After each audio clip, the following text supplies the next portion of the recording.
Antarctica, one of the most isolated places on Earth. It's the coldest, highest and windiest continent. Few animals can live in these frozen wastes. But that hasn't prevented people from trying to survive in these extreme conditions. At her home in the Lake District, Susan Denham-Smith is preparing for the trip of a lifetime.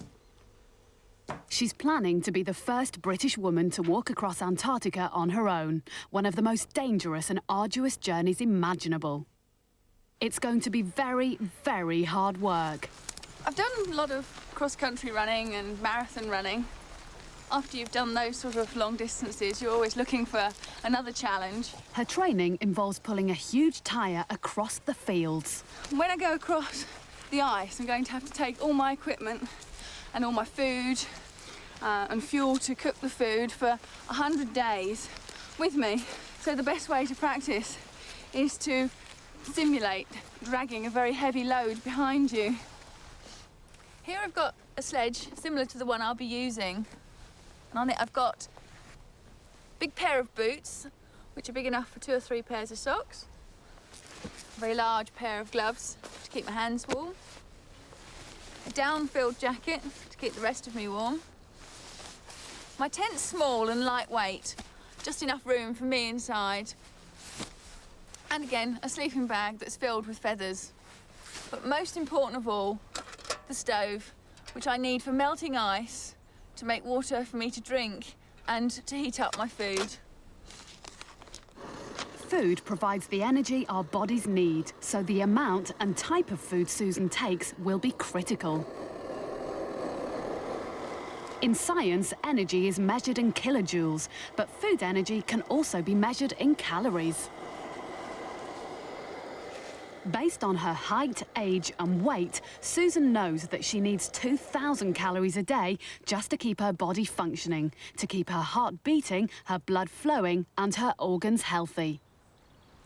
When she's pulling her sledge, she'll be using an extra 2,000 calories. To keep warm in the freezing conditions of Antarctica, she's going to use about 1,500 calories. For activities like cooking and putting up her tent, she needs a further 500. That makes a total of 6,000 calories of energy to be used every day, a huge amount of energy. So what type of food should she take?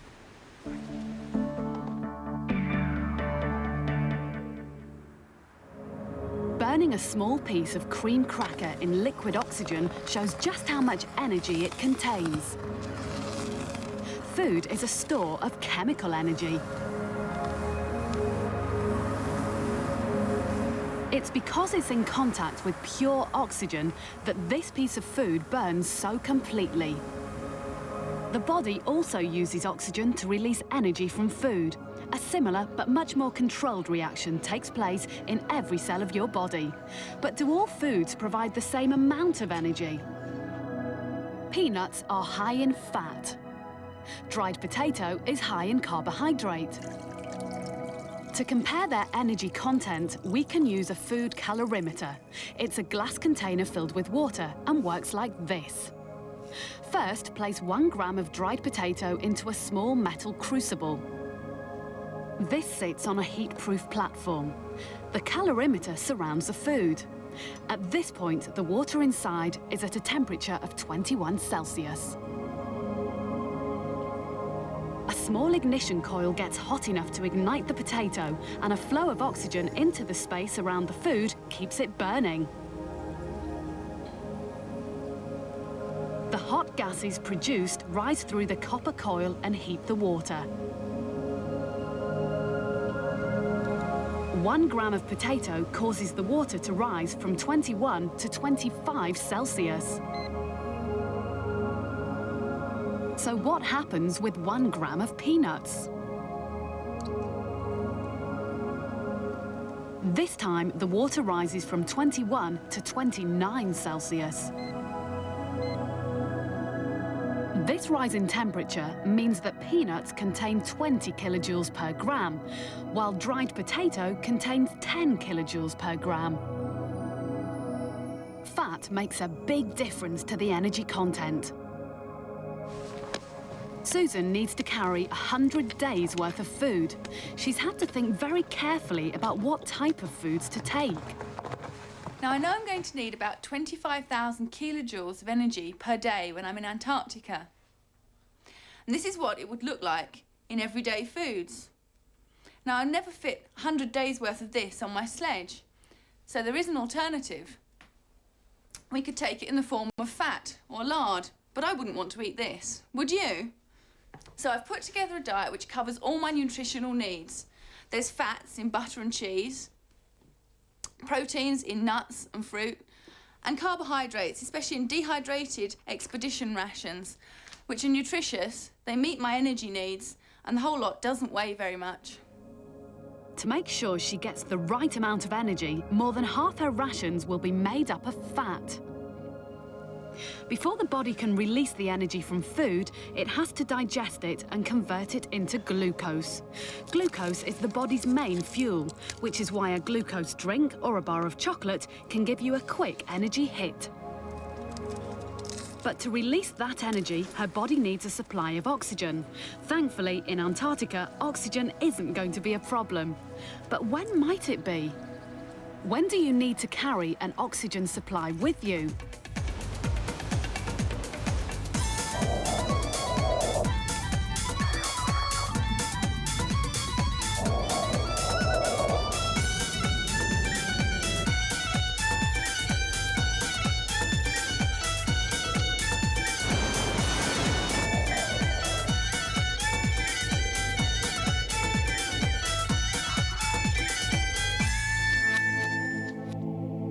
Oxygen enters the body through the air we breathe in.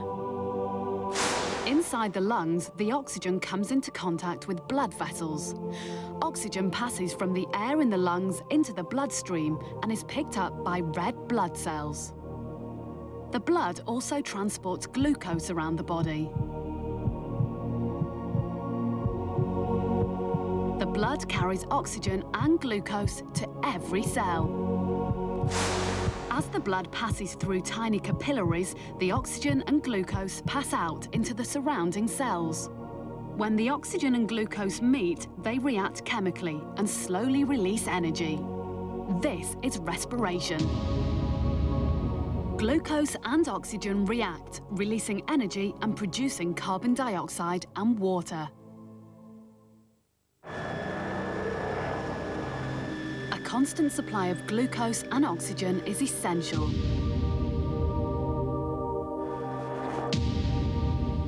Which is why paramedics always carry oxygen and glucose to the scene of any accident. The Yorkshire Air Ambulance Service has been called out to someone trapped in a car. The casualty is only semi-conscious.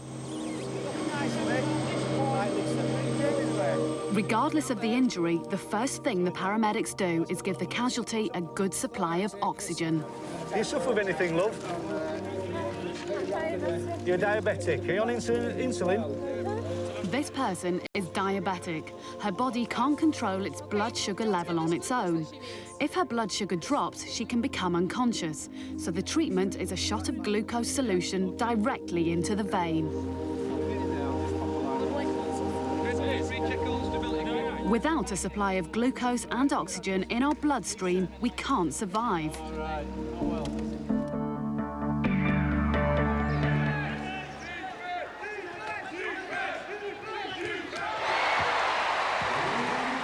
Adi Adepitan is a top wheelchair basketball player. He was in the British Paralympic team in Sydney. Respiration is important to everyone. When the oxygen in the air you breathe in and the glucose in food react in your cells, energy is released. The energy produced when these things react is used all over the body. But what happens to the carbon dioxide and the water from the respiration reaction? Come here, come here. Well, the water ends up in the air you breathe out, and so does the carbon dioxide It's an invisible gas and you can't see it, but sports scientists can measure it. Now, this is Vicky, our sports scientist for the day. What's up? Now, by comparing the air I breathe in with the air I breathe out, she can work out just how efficiently my body's working. And as an elite athlete, I need to get as much energy as possible from every breath I take in. First, she collects the air I breathe out in 1 minute while I sit here and chill out. And believe you me, this is the easy part of the test.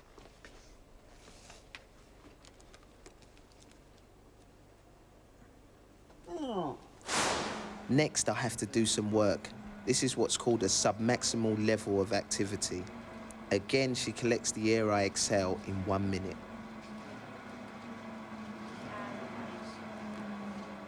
Finally, I have to really go for it. Push it to the max. Excellent. Keep working then, Addy. This is hard on my muscles. Eventually, they're working so hard the oxygen can't get there quick enough, which causes a build-up of lactic acid, and that's when it hurts. Keep going, 2 seconds, keep going, and relax. I can only do this kind of exercise for a few minutes before I have to stop. Next, it's time for Vicky to analyse the contents of the bags. How does the air I breathe in compare with the air I breathe out?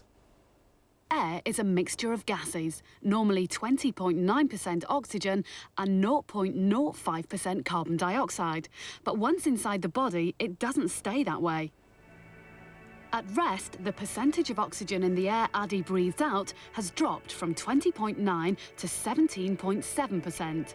His body is using oxygen, but the amount of carbon dioxide has risen from 0.05 to 2.5%. At a sub-max level of activity, the amount of oxygen Addy breathes out has fallen slightly, but the amount of carbon dioxide has risen to 3.6%. Now, while Vicky's working out what all this means, take a look at what's happening inside the body. Carbon dioxide and water travel in the blood to the lungs. Here, they pass into the lungs' airspace. The lungs allow gases to exchange. As carbon dioxide passes out of the blood, oxygen passes in. How did I do? Well, if I compare your results... Finally, Vicky's calculated that the changes in the air that Addy breathes out means his body is working more efficiently. Yes, wicked. European Championships, here I come. The more energy you need, the higher the rate of respiration, the more fuel your body is using, which is why Addy and Susan will probably eat a lot more food than you or me. Different people have different needs. Take a pregnant woman, a couple of growing teenagers, a builder, an office worker, and an elderly woman. Which of these do you think requires the most amount of energy per day?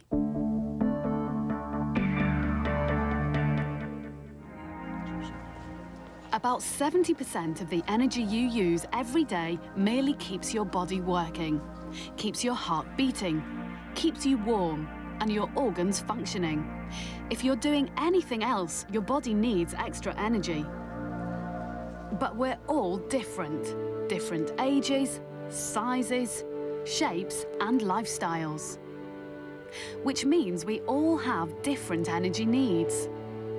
On average, males of a similar age and lifestyle tend to need more energy than females. Active manual workers need more than office workers. Not surprisingly, an elderly woman needs less energy than a growing teenager. Growing uses a lot of energy. So who needs more energy here? A pregnant woman or a growing teenager? It's actually the teenage boy. Generally, the total amount of energy used in a day depends on how active you are. It's important to try and balance the amount of energy your body gains from your food with the amount of energy your body uses. If energy intake outweighs energy used, your body stores the surplus energy as fat. Mark Cullen used to be very overweight. This is him a couple of years ago when he first joined the Carnegie International Weight Loss Camp. Well, I've weighed 18 stone when I first went to the camp. And it was really bad because I couldn't actually do anything. Couldn't run. I just couldn't do anything at all. The latest figures in the UK say that 1 in 3 children are overweight and 1 in 10 children are obese. That clearly has implications for medical risks. Teenagers who are overweight can face many problems in later life, such as heart disease, diabetes, arthritis, and they may not live as long. But why are young people becoming overweight? They eat, but they don't exercise. And I went to the camp first year, and I ate a lot, but I'd never, exercised. Second year, I actually got it into my head that I'm gonna eat, but exercise and burn it off, and that's what I've been doing ever since.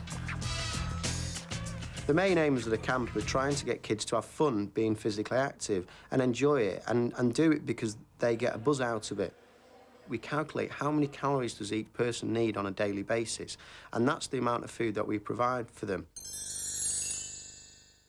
What that then does is it allows us to use the exercise to cause the weight loss on the camp programme, and that's really how we tip the balance in our favour. Lack of food tips the balance the other way.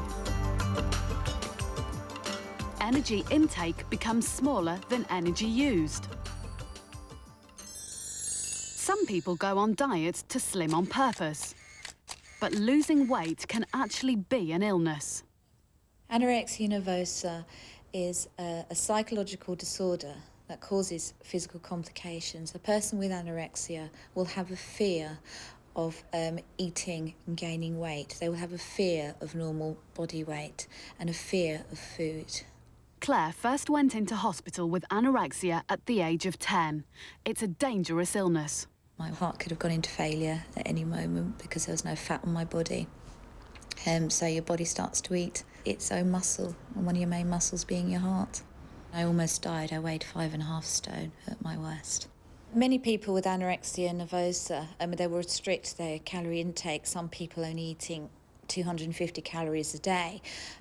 Therefore, whilst they're extremely tired, they're unable to sleep because you need at least 1,100 calories just to sleep at night. And people with anorexia also tend to exercise a lot as well. So again, they're burning more energy that they haven't got. So eventually there's a deficit. It's a deep psychological problem, and people cope by using food. It's actually an addiction, like people misuse alcohol, misuse drugs. People also misuse food as a way of coping and controlling what's going on in their life.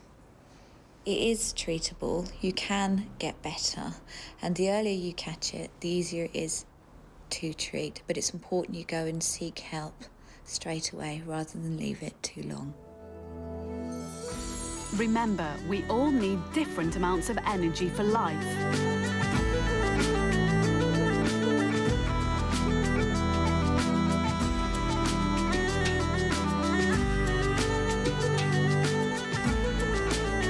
Are you getting your energy balance right?